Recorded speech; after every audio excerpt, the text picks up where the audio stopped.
निवेदन करना चाहता हूँ सभी लोगों से कि कार्यक्रम जब तक श्री मनोज कुमार एडवोकेट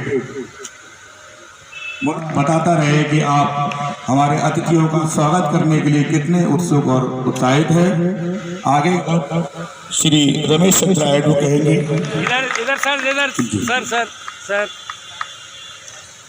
क्रम में बस्ती रहे रोको यार कि इस कार्यक्रम की अध्यक्षता बार के अध्यक्ष श्री राजेंद्र करदम जी ही करेंगे। तो आप अब मैं बार के अध्यक्ष जी से ही निवेदन करना चाहता हूं कि वह आगे के कार्यक्रम की रूपरेखा से हमें अवगत कराएं। आदरणीय श्री राजेंद्र करदम जी।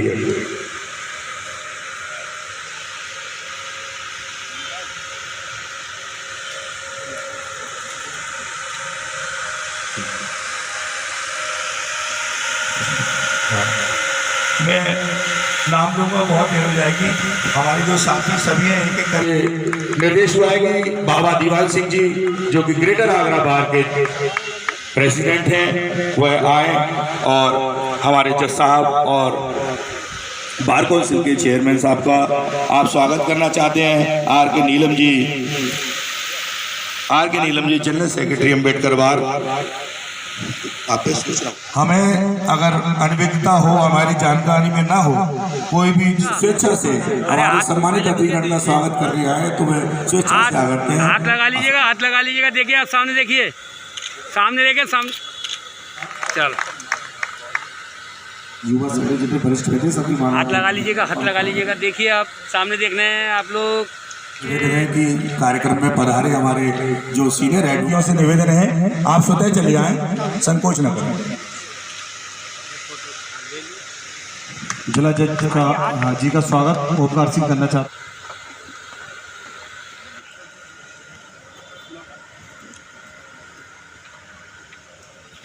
कार्यक्रम विधिवत रूप से वक्ताओं के हाईकोर्ट इलाहाबाद से चलकर आए हमारे डॉक्टर अम्बेडकर राष्ट्रीय अधिवक्ता संघ भारत के राष्ट्रीय अध्यक्ष PM सिंह जी आए और अपने ओजस्वी शब्दों से हमारे अम्बेडकर बार के जितने भी वरिष्ठ एवं हमारे युवा साथी एवं हमारे न्यायिक जितने भी सब लोगों के सामने बाबा साहब के जीवन के संघर्ष के बारे में अपने शब्दों से व्यक्त करें।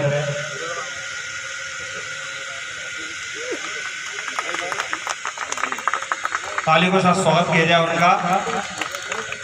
आगे नीलम हमारे मंच पर उपस्थित आगरा के माननीय जनपद न्यायाधीश महोदय, हमारे बीच में bar council of Uttar Pradesh के चेयरमैन माननीय PR मौर्य साहब हमारे बीच में ऊपर और मंच पर ही उपस्थित इस बार एसोसिएशन के अध्यक्ष माननीय करदम साहब प्रांगण में भी आपके ही बीच का इस आगरा की सरजमी का पैदा हुआ बेटा हूँ और आज के बीच में कहूँगा डॉक्टर बाबा साहब अम्बेडकर की जयंती मनाते हुए पूरे भारतवर्ष में 10-20 साल नहीं बल्कि भारत का संविधान बनने के बाद में ही डॉक्टर बाबा साहब के जन्मदिन की खुशियां लोगों ने मनाना शुरू किया और उन खुशियों को मनाते मनाते जब डॉक्टर बाबा साहब अम्बेडकर ने इस देश से, इस जीवन से परिनिर्वाण लिया 1956 में, उसके बाद में डॉक्टर बाबा साहब अम्बेडकर के बारे में भारत के उन लोगों को भी ये बात पता चली जिन लोगों को ये बात नहीं मालूम थी कि डॉक्टर बाबा साहब अम्बेडकर ने भारत के संविधान का केवल ड्राफ्टिंग ही नहीं किया बल्कि एक संविधान को इस रूप में हमारे सामने रखा जो भारत के प्रत्येक अमीर गरीब चाहे जिस जाति का हो चाहे जिस धर्म का हो व्यक्ति नागरिक हो और नागरिक के बाहर भी अगर कोई बाहर से भी आया हुआ भी कोई व्यक्ति अगर इस देश में है उसको भी न्याय की व्यवस्था हो सके। भारत में बहुत सारे महापुरुष हैं निश्चित रूप से किसी महापुरुष की किसी महापुरुष से तुलना नहीं की जा सकती, लेकिन उसके बावजूद डॉक्टर बाबा साहब अम्बेडकर का जो इस देश में योगदान है उसके बारे में मैं दो बातें जरूर आपके सामने कहूंगा। हमारे लिए डॉक्टर बाबा साहब अम्बेडकर की जयंती खुशियों का जितना बड़ा अवसर है, उससे बड़ा अवसर हमारे लिए समीक्षा का है कि डॉक्टर बाबा साहब अम्बेडकर ने जो ये बात कही थी कि दुनिया का कोई भी संविधान कितना भी अच्छा क्यों ना हो, यदि लागू करने वालों की नीयत अच्छी नहीं है तो खराब संविधान भी, अच्छा संविधान भी खराब साबित होगा। दूसरी तरफ उन्होंने कहा कि यदि संविधान में कुछ कमियां हैं और लागू करने वालों की नीयत अच्छी है तो उस खराब होने के बावजूद वो अच्छा साबित होगा। भारत के कॉन्स्टिट्यूशनल सिस्टम में अगर कोई अहमियत, अगर सबसे ज्यादा अगर डिस्क्रिशनरी पावर अगर कहीं है तो मुझे ऐसा लगता है कि वो भारत की न्यायपालिका है। क्यों? भारत की न्यायपालिका के संदर्भ में मेरा इतना ही कहना काफी है। कुछ लोग ये कंपैरिजन करते हैं कि पार्लियामेंट बड़ी है, क्रिएचर ऑफ लॉ, या फिर जुडिशरी। मैं इस मामले में मानता हूं कहीं ना कहीं न्यायपालिका बड़ी है। भारत की पार्लियामेंट उस गणनाओं को खत्म नहीं कर सकी। साथियों, अवसर बहुत सारा हो सकता है बात को कहने का, केवल एक बात कहकर मैं अपनी बात को समाप्त कर दूंगा। हमें इस बात का जरूर विचार करना चाहिए कि पर मंचासीन हमारे न्यायमूर्तिगण रतन साहब,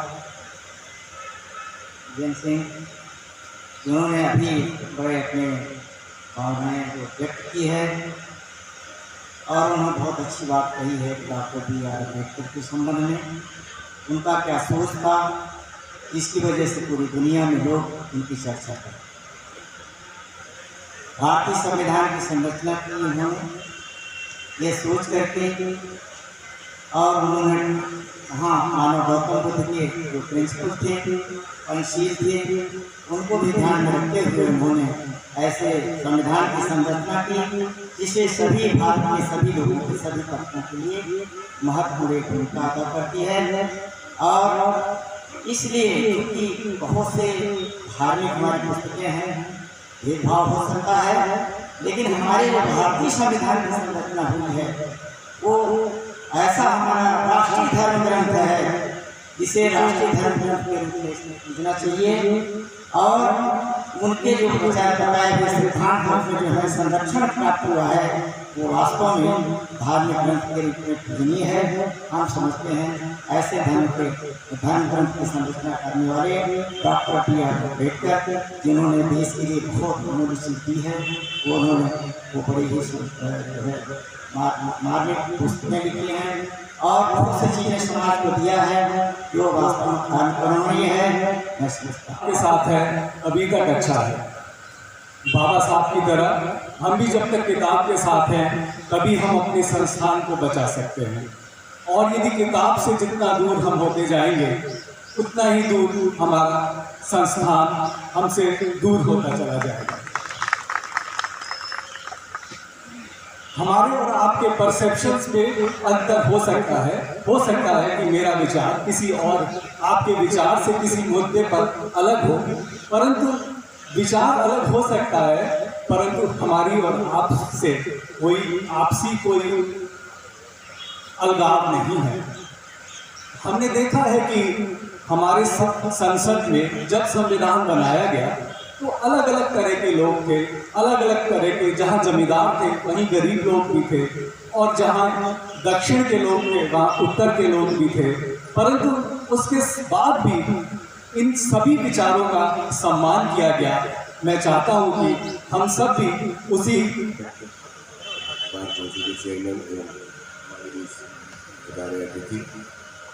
साथियों, सर्वप्रथम मैं बाबा साहब भीमराव अम्बेडकर की जयंती की बहुत बहुत शुभकामनाएं देता हूँ, बधाई देता हूँ।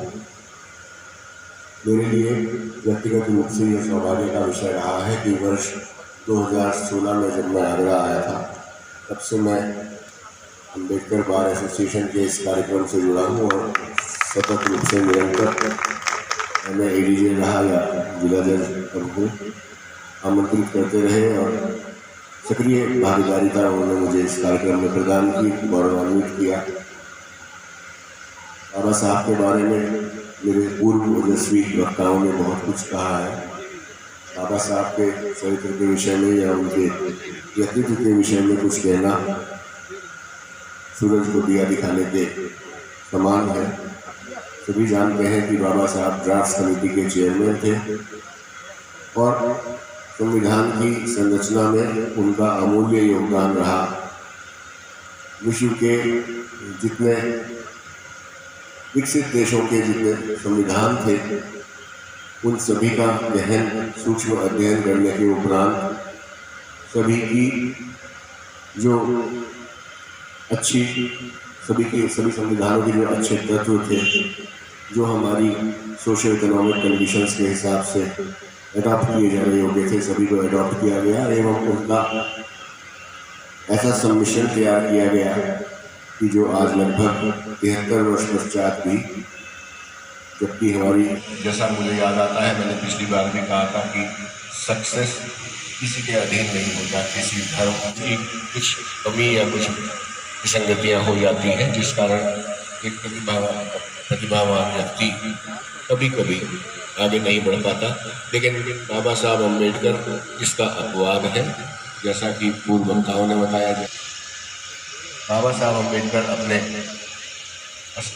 अपने अथक परिश्रम से चरम पर पहुंच सकते हैं।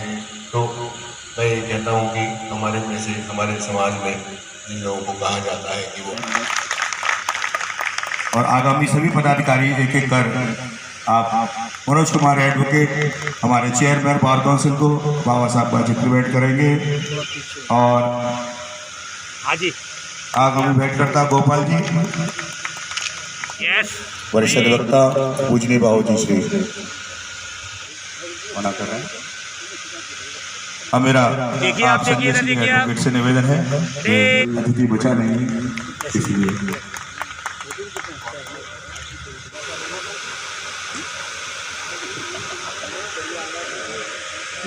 भाई हमारे एक साथी अधिवक्ता हैं आनंद बिहारी एडवोकेट, उनकी बहुत मैं आप लगा लेना। हाँ देखिए, आप देखिए, आगे आ जाओ। मैं इसी बीच आप सभी को यह अवगत करा देना चाहता हूँ कि इस कार्यक्रम के तुरंत समापन के बाद में स्वल्प आराम की व्यवस्था ग्रेटर बार शर्मा जी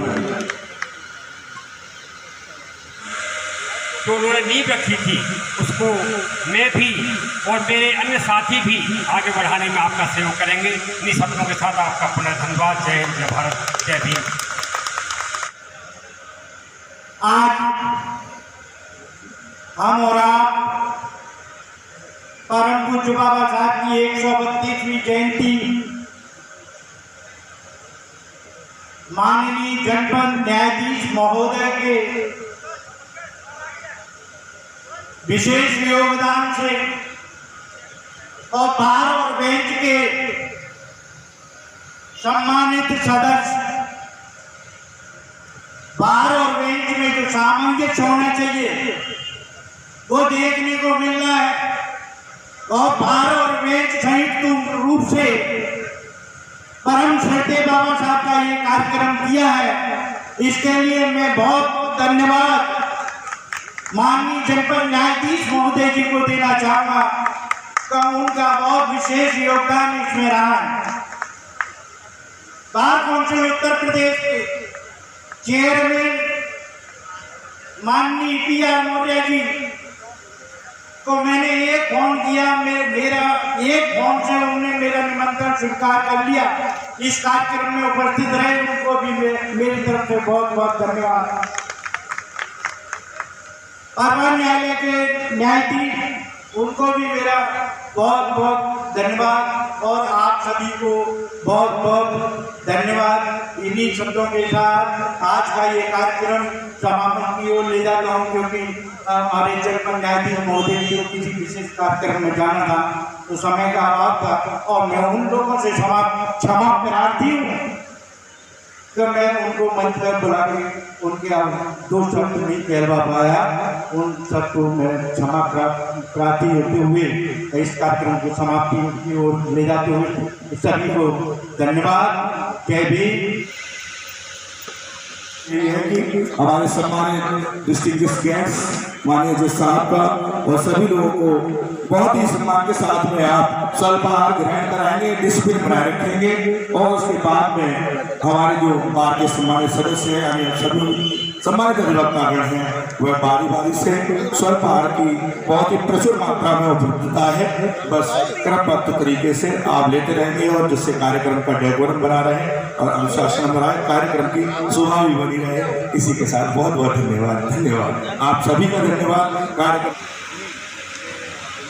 जितने भी युवा अधिवक्ता साथी हैं वहाँ जाकर अपना सहयोग करें।